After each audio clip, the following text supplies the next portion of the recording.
Welcome back to the channel. Sometimes, a story stays with us, not because of what we know, but because of what remains unanswered. Today, we return to the summer of 1995 inches. Alma, Arkansas, a small town where life moved quietly, where families gathered on warm evenings, and where children played freely under bright stadium lights. It was a place that felt safe, familiar, and ordinary. And perhaps that is what makes this story linger in the minds of so many people who remember it. On the night of June 9th, 1995, a local children's baseball game was underway. Parents sat on metal bleachers, cheering, chatting, and watching their kids take the field. Among them was 6-year-old Morgannick, a little girl who loved animals, especially her kitten, and had a shy but warm presence that made people remember her. She attended the game with her mother, just a simple evening outing, the kind that happens in small towns every day. As the game went on, Morgan asked if she could play near the parking area with 2 other children. They were collecting fireflies, the kind of magical, glowing insects that make childhood's summer nights feel endless. Her mother agreed, reminding her to stay close. And Morgan did. She was only a short distance away. Only minutes passed before the other children returned to the stands. But Morgan did not come back with them. In the time it takes for a parent to turn their head, call out a name, or scan a crowd, everything can change. When Morgan's mother walked toward the parking area, expecting to find her daughter where she had been just moments earlier, that small space had become impossibly empty. Morgan was no longer there. What began as a normal summer evening became a moment that would reshape countless lives. People in the stadium stopped cheering. Conversations quieted. Parents looked around, unsure at first whether something small or something enormous had just happened. Searchers spread across the field, the parking lot, nearby woods, calling, hoping, trying to believe this was just a misunderstanding. But as time passed, it became clear that something much more serious had occurred. Morgan's disappearance did not just affect one family. It became a story that would echo far beyond that field, through news broadcasts, community efforts, and national search networks. It would remain present in the hearts of strangers who never met her, and in the resolve of investigators who, decades later, continue to look for the truth. Today, we revisit this story, not to reopen old fear, but to remember Morgan as she was, a child full of wonder, playing under the lights on a summer night. A child whose story reminds us how quickly moments can change, and how deeply communities hold on to hope, even when answers remain just out of reach. After the initial confusion and rising worry in the moments following Morgan's disappearance, attention quickly turned to what the children who had been with her remembered. Their recollections would become some of the most important early pieces of information in the investigation. The 2 children who were catching fireflies with Morgan told adults that they had seen a man nearby, standing close to the parking area where the kids were playing. He did not speak to them directly, and he did not try to interact in a way that seemed alarming at first. In a busy public setting, with many families moving around, it is easy for a single unfamiliar person to blend into the background. But the detail that stayed in the children's minds was not the man himself. It was what he was standing next to, an older red pickup truck. Witnesses at the ball field later described the same vehicle. It was said to be slightly worn, not new, possibly from the late 1980 seconds or early 1990 seconds, and red in color. The man seen with it was described as a white male, medium build, with a somewhat unkempt appearance. No one recalled seeing any interaction between him and Morgan directly. There was no shouting, no struggle, nothing outwardly dramatic. What makes this detail significant is exactly that: the absence of obvious conflict. The idea that someone could approach quietly, Observe quietly and act within the span of only a few minutes changes how people think about safety in a shared public space. It suggests planning, patience, and a kind of awareness that is unsettling to consider. As officers arrived and began taking statements, they understood quickly that time was critical. Roads leading out of the area were watched, statewide alerts were issued, and nearby law enforcement agencies were notified. Yet, the truck and the man were gone. If he had left moments earlier, he would have had enough time to merge into ordinary traffic and disappear without drawing attention. The search that night continued long after the baseball field lights were turned off. Volunteers walked the perimeter of the park, combed through ditches, checked every shadowed corner near the road. Flashlights passed over tree lines and fences. The quiet of the late evening replaced the sounds of cheering and laughter. Still, there was no sign of Morgan. The image of the red pickup truck became one of the defining symbols of the case. It would appear in flyers, televised alerts, and community announcements for years to come. Even today, when people familiar with the case hear mention of morgannick, they often picture that vehicle first, a small detail that became the center of a larger, enduring mystery. As the reality of Morgan's disappearance became undeniable, the atmosphere at the baseball field shifted completely. Parents who had been chatting moments earlier were now walking quickly across the grounds, calling her name. Coaches paused the game and joined the search without hesitation. What had begun as a normal children's event transformed into a coordinated effort, driven by urgency, fear, and hope. Local law enforcement arrived swiftly. Officers spoke with witnesses, gathered descriptions, and requested that everyone stay where they were to avoid losing any possible clues. Search teams expanded outward in careful, growing circles. They checked the bathrooms, the concession stand area, and the playground nearby. Local residents who heard what had happened came to help, forming groups with flashlights, walking shoulder to shoulder across fields and along tree lines. Helicopters were brought in to scan from above. Dogs trained to track scent were placed on the ground. Within hours, the search extended into wooded areas and neighboring roads. The sense of community was immediate and deeply felt. People who had no direct connection to Morgan or her family still joined in, driven by the instinctive understanding that when a child is missing, everyone becomes responsible. Despite the scale and speed of the search, no physical trace of Morgan was found. Not a piece of clothing, not a footprint, not a sound in the dark woods. It was as though the space she had occupied only minutes earlier had been quietly erased. The lack of evidence made the situation even more difficult. Without signs of direction, officers faced countless possibilities. Could she have wandered away? Could someone have taken her by vehicle? Was the person seen near the red pickup truck involved?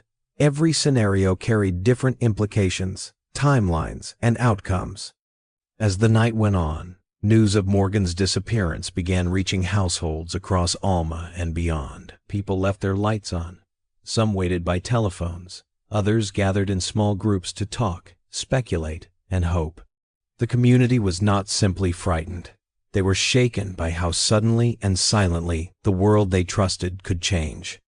By the following day, missing person posters were being printed and distributed. Local television stations covered the story.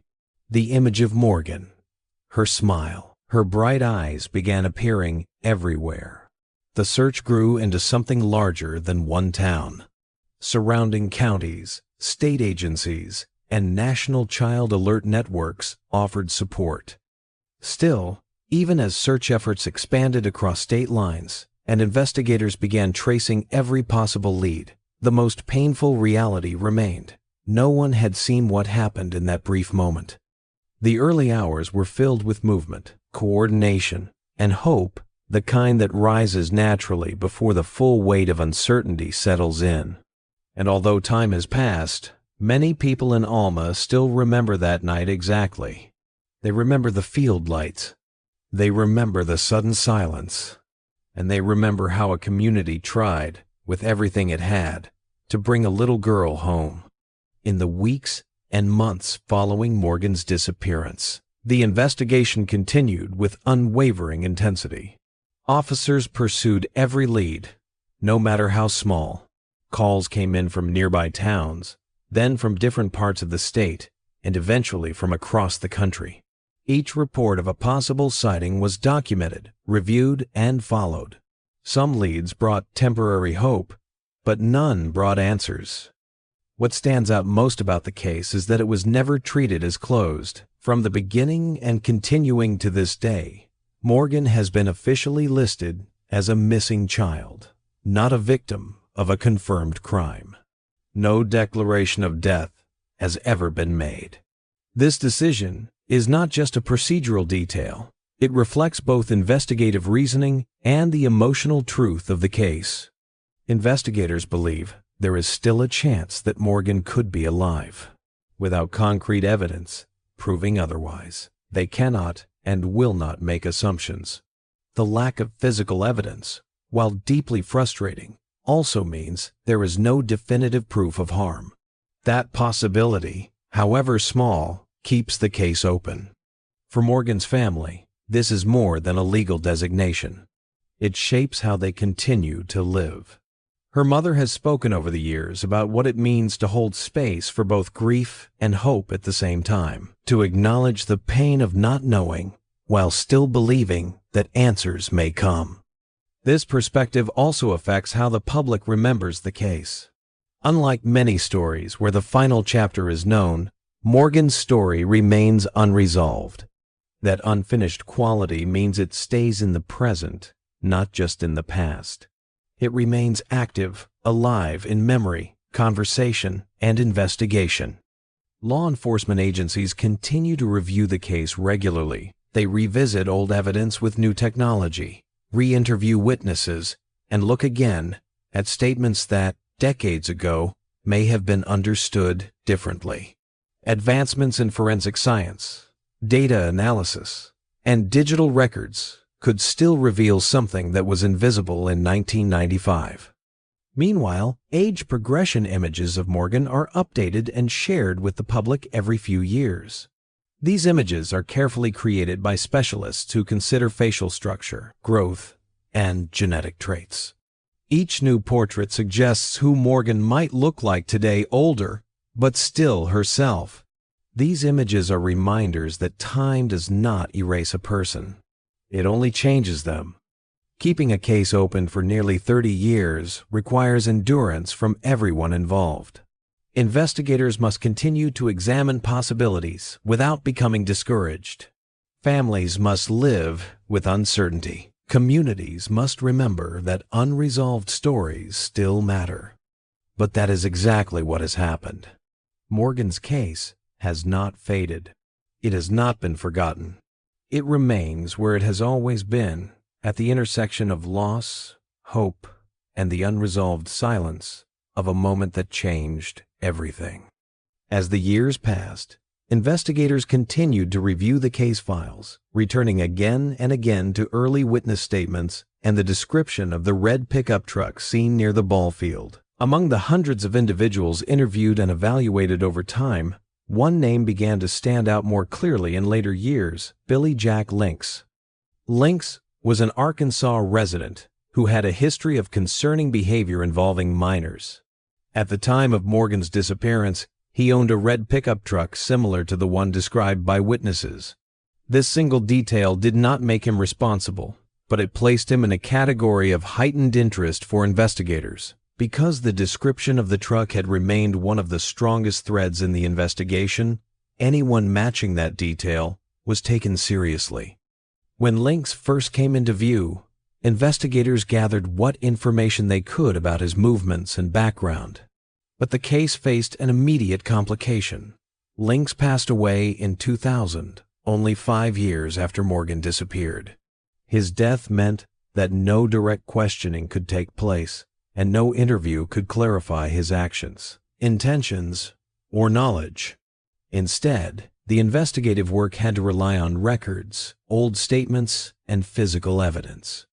Years later, advances in forensic techniques allowed investigators to re-examine items linked to Lynx and his vehicle. In 2021, the Arkansas State Police publicly confirmed that he was considered a key person of interest in the case. This announcement did not mean that Lynx was definitively responsible, but it marked a shift. It acknowledged that investigators saw meaningful alignment between the suspect's history, location, and vehicle, and the details surrounding Morgan's disappearance. Still, no physical evidence directly connecting Lynx to Morgan has been found. No confirmed eyewitness placed them together. No item belonging to Morgan was found in his possession. The case remains suspended in uncertainty, a strong suspicion, without a solid conclusion. What makes this development important is not what was proven, but what it emphasizes about the investigation. The case has never been abandoned. Even decades later, law enforcement is still re-evaluating old leads with fresh eyes and updated science. They are still asking new questions. They are still looking. For the public, the naming of Lynx brought mixed emotions. Some felt relief that the case seemed to be moving forward. Others felt frustration that, because the suspect was no longer alive, the path to answers remained blocked. There would be no confession, no courtroom testimony, no final clarifying conversation. Instead, the suspicion stands as a reminder of the narrow window in which some truths can be found and how quickly that window can close. Yet, investigators have made it clear that this lead is not the end of the search. It is one piece of a larger puzzle, and until every possibility is exhausted, the case remains open, still watched, still worked, still waiting. Once investigators identified Billy Jack Lynx as a significant person of interest, the logical next step would have been to interview him, question him about his movements on the night of June 9, 1995, and compare his statements with witness accounts. But with Lynx having passed away in 2000, that opportunity was lost before the connection was fully understood. And that absence matters not just emotionally, but structurally in how investigations work. When a suspect is alive, investigators have multiple tools available: surveillance, interviews, behavior analysis, consistent questioning, comparison of statements over time, and the possibility of an eventual confession. When a suspect is deceased, the case shifts from investigation through interaction to investigation through interpretation. Detectives must work backwards, reconstructing patterns, reviewing old records, and attempting to understand a person who can no longer speak, deny, confirm, or contradict anything. Forensic testing on items linked to Lynx has been performed, including examinations of his vehicle, personal belongings, and properties associated with him. However, no conclusive physical evidence has directly connected him to Morgan. Law enforcement has been transparent in explaining that while the alignment of certain details, his location, history, and the description of his truck makes him a compelling suspect, those overlapping points do not meet the threshold of proof. The challenge is compounded by the passage of time. Memories shift. Witness statements, especially those given during moments of stress or fear, can contain inconsistencies. Physical evidence deteriorates, gets lost, or was never collected in the first place because, on the night of the disappearance, no one knew what would later matter. Investigators then face the task of building a coherent picture out of fragments that are incomplete by nature. For families in situations like this, the emotional weight is complex. The naming of a deceased suspect can bring a sense of direction finally, a shape to the unknown. But it can also deepen the frustration, because the one person who might hold the key to the answers is no longer present to provide them. There is no possibility of a definitive spoken truth. The best outcome can only be inferred truth, what seems most likely, given everything known. In Morgan's case, the public identification of Lynx reaffirmed a critical point. the investigation is still active. It confirmed that law enforcement has not forgotten the case or shelved it as unsolvable. It also reinforced that investigators are willing to re-examine old evidence under new light and to speak openly when they believe a lead is worth public understanding. But naming links did not end the investigation. Instead, it left the story in the same difficult place it has been for years, half known, half unanswered. The path forward depends not on the suspect, but on information that someone else, somewhere, may still hold. Even decades after Morgan's disappearance, the investigation has continued to evolve. One of the most significant recent developments came in November 2023, when law enforcement and federal investigators conducted a large-scale search in the small town of Rudy, Arkansas, not far from where Morgan was last seen. The decision to reopen physical ground in a case this old is never taken lightly.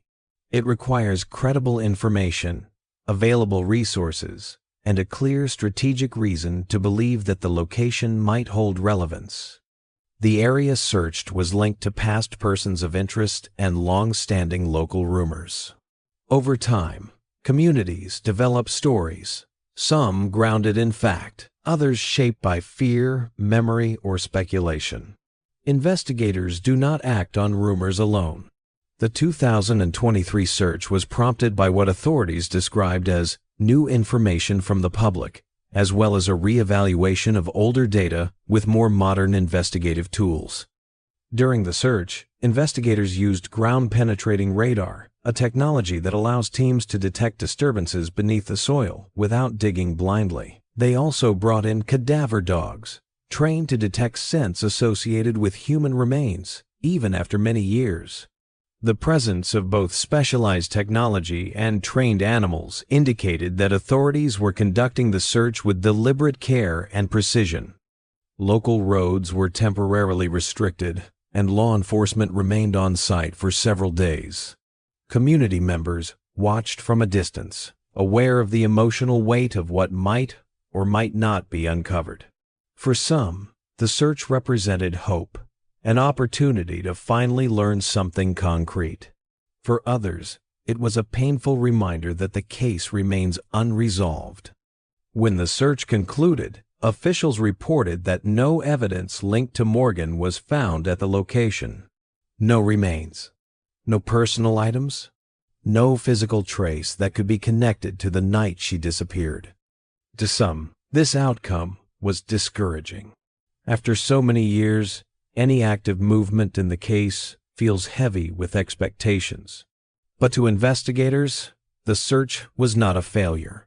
It represented progress in elimination, a necessary step in narrowing the scope of possibilities. Ruling out locations is just as important as discovering them. It directs the investigation away from dead ends and toward more promising paths. It also reinforced another truth. Someone, somewhere, provided enough information for law enforcement to believe that search was worth undertaking. That means the case is still generating leads. People are still speaking. Memory has not gone silent. The 2023 search reminded the public and the investigators themselves that time has not closed this case. The search was visible, deliberate, and public for a reason, to signal that the investigation continues, and that even after nearly 30 years, no effort is considered too late if it might bring the truth closer. The ground yielded no answers, but the search itself told a story. This case is still alive. As investigators reviewed the timeline of Morgan's disappearance and compared it with similar cases across different regions, a new possibility began to gain attention. The idea that Morgan may not have been taken impulsively, but rather as part of a planned abduction carried out by someone who had prepared, watched, and waited. This theory emerged partly because of how quickly Morgan vanished. The time between when she was last seen and when adults realized she was missing was extremely short, only a few minutes. For someone to act within that narrow window suggests familiarity with the environment, confidence in their actions, and the ability to leave without hesitation. In many spontaneous situations, mistakes are made, someone is seen, noise is heard, an object is left behind. But in Morgan's case, there was an absence of chaos. The moment was swift, silent, and complete. Investigators also considered whether Morgan had been watched beforehand. The baseball game was public, open, and predictable. Families often arrived early, stayed late, and moved freely around the field. It would have been possible for someone to observe children from a distance without drawing attention. This raised questions. Did the person who took her know she would be there? Was the location chosen deliberately? Or did someone simply take advantage of an opportunity, acting in the exact moment when supervision shifted?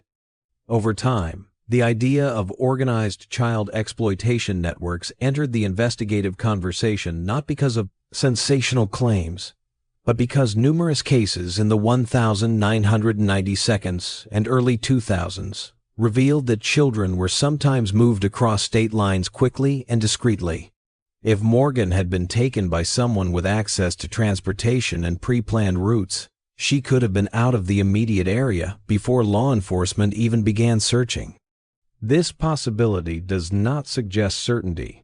It simply acknowledges that some disappearances happen not through random encounters, but through calculated steps. Investigators have made it clear that they cannot rule out this theory, which is why Morgan's case is still actively monitored by national agencies. For many families and communities, this theory is difficult to hold. It introduces complexity and distance to a story that is already emotionally heavy. A spontaneous disappearance feels local, rooted in a specific place and moment. A planned abduction suggests a wider world of unknowns, where answers may be harder to find. Yet, this theory also keeps hope alive. If Morgan was taken with intent, rather than harmed in the moment, there remains a possibility that she survived the night she disappeared. That possibility, however faint, is one of the reasons her case has never been closed.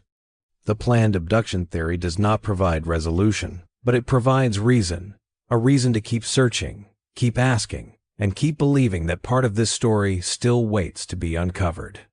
In the years following Morgan's disappearance, her family made a choice that would shape not only how her case was remembered, but how countless other families would be supported in their darkest moments. Instead of withdrawing from the world, they stepped forward. Morgan's mother, Colleen Nick, founded the Morgan-Nick Foundation, an organization dedicated to helping families of missing children, supporting searches, and raising awareness about child safety. The foundation began as a deeply personal effort, a way for Colleen to continue searching for her daughter and to create a space where others facing similar situations would not feel alone. But over time, it grew into something larger, reaching across state lines, community networks, and even influencing state-level policies. What began as a single family trying to hold on to hope became a force that helped others hold on, too. One of the most impactful roles of the foundation has been offering practical support. Families of missing children often do not know where to begin, how to coordinate volunteers, how to work with law enforcement, how to manage media attention, or how to cope with the emotional weight of uncertainty. The foundation helps families navigate those moments when the world becomes overwhelming and time feels impossible to measure. It provides guidance, resources, and community. The organization also works on prevention and education, teaching families and communities how to create safe environments for children without enforcing fear. They host awareness events, distribute safety materials, and collaborate with schools and local agencies.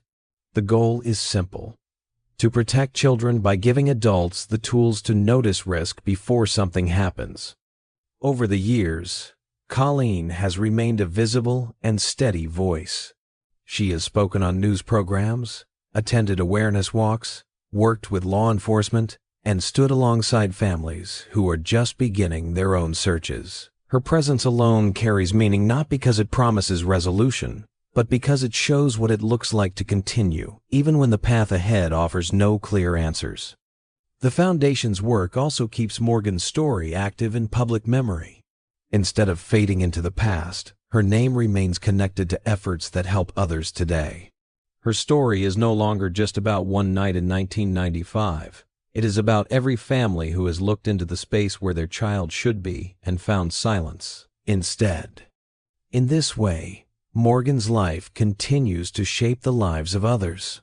Her story did not stop the night she disappeared. It evolved into a movement built on connection, compassion, and persistence. The Foundation does not replace the loss. Nothing could. But it transforms the grief into action. Action that ensures Morgan is not remembered only for what was taken, but also for what continues to be given in her name. As years passed, one of the greatest challenges in Morgan's case was simply time itself. Children grow. Faces change. The image that the world first saw, the photograph of a smiling 6-year-old girl at a baseball game, could no longer represent what Morgan might look like today. If the public was to continue looking for her, the public would need to know who they might be looking for now. This is where age progression imaging became essential. Specialists trained in forensic art and human development work carefully with photos of Morgan, as well as photos of her parents, siblings, and other relatives, to create digital portraits of what Morgan might look like at different ages. These images are not guesses. They are grounded in biological patterns of growth, facial structure, and inherited characteristics. Every few years, a new version is released. Each release serves as a reminder. The search continues. For families, age progression images can be emotionally complex.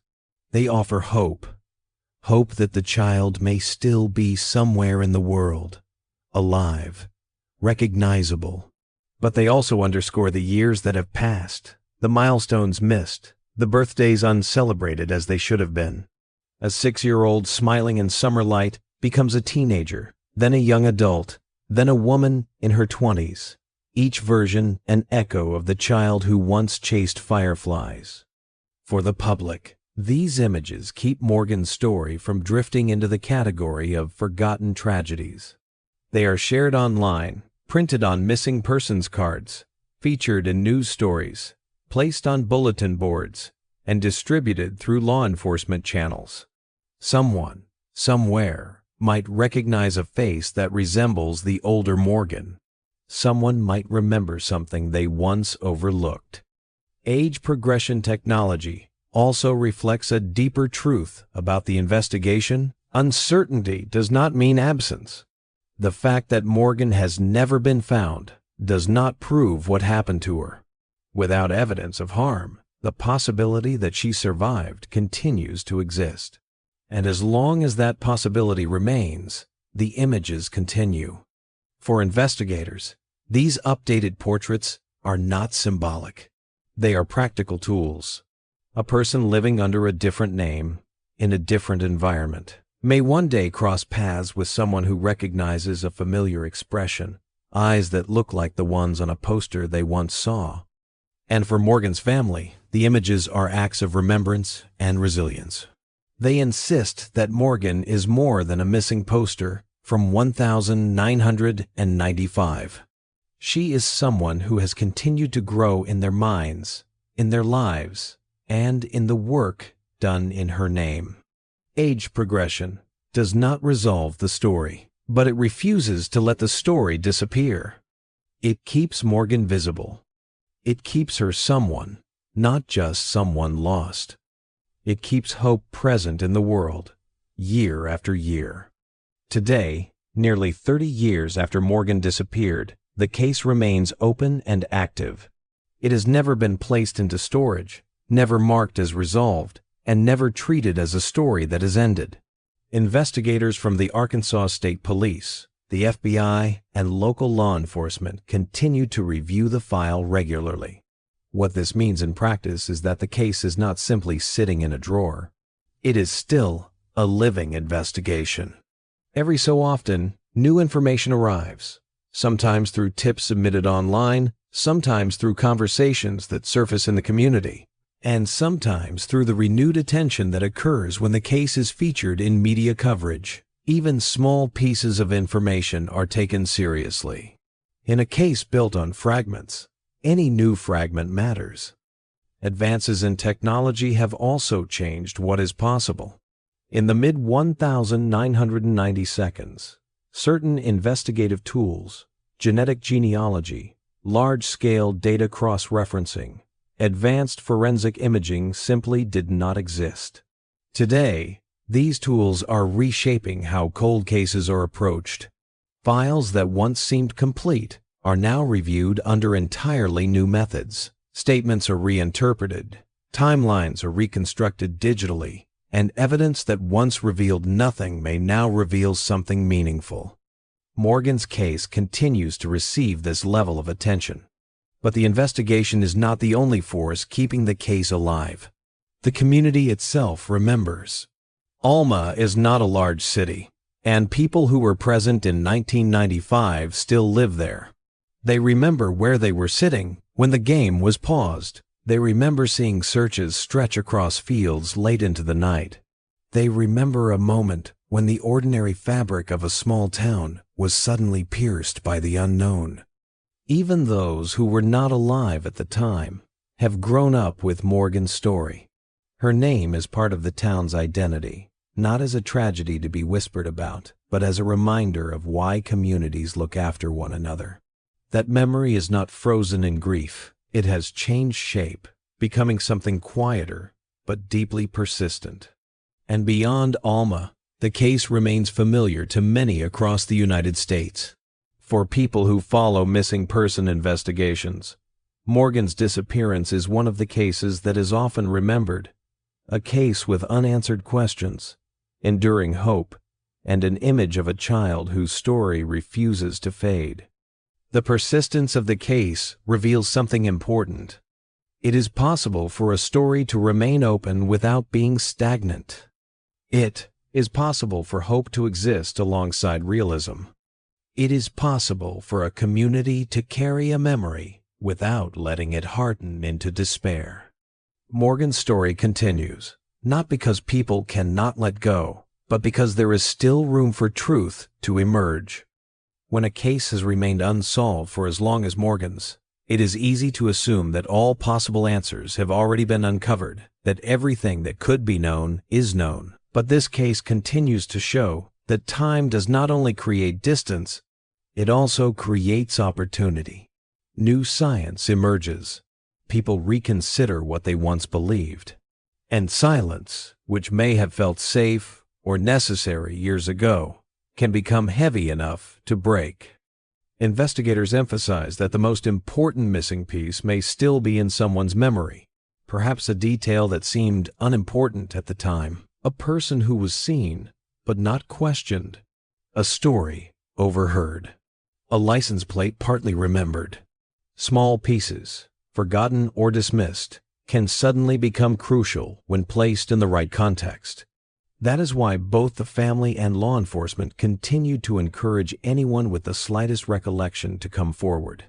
Even a few words can shift the direction of a decades-long search. In addition, forensic technology continues to advance. Methods like genetic genealogy, which have solved cold cases once thought impossible, may eventually intersect with evidence or information tied to Morgan's case. This type of breakthrough does not rely on confession or eyewitness memory. It relies on the quiet persistence of science. Cases once believed to be permanently unresolved have been solved after 40 or 50 years. The timeline is long, but not empty. There is also the reality that people change. Someone who may have remained silent out of fear, loyalty, shame, or confusion in 1995 may feel differently now. 30 years is enough time for circumstances to shift, for relationships to change, for truths to weigh differently in the mind. Sometimes, answers emerge not because someone is discovered, but because someone decides they no longer want to carry what they know. For the community, the future of the case is not defined only by resolution. It is defined by continued acknowledgement. Morgan's name is spoken not as a mystery to fear, but as a reminder of why vigilance matters, why compassion matters, why every child deserves to be safe in everyday spaces. The world changes when people agree to remember instead of forgetting. The future of Morgan's case is open. Not guaranteed, but open. And that matters. It means there is still room for truth to arrive. It means the story has not closed. It means there is still a path forward, even if it is slow, quiet, and uncertain. Morgan's disappearance is a story held between memory and possibility. But as long as people continue to look, speak, and hope, the possibility remains alive. Some stories linger not because of what we know, but because of what we do not. Morgannick's disappearance is one of those stories. It began on an ordinary summer night at a children's baseball game, a place where families expected joy, safety, and routine. In just a few quiet moments, that sense of safety was broken, and the search for answers has continued ever since. Across nearly 30 years, this case has carried elements of grief, hope, dedication, and endurance.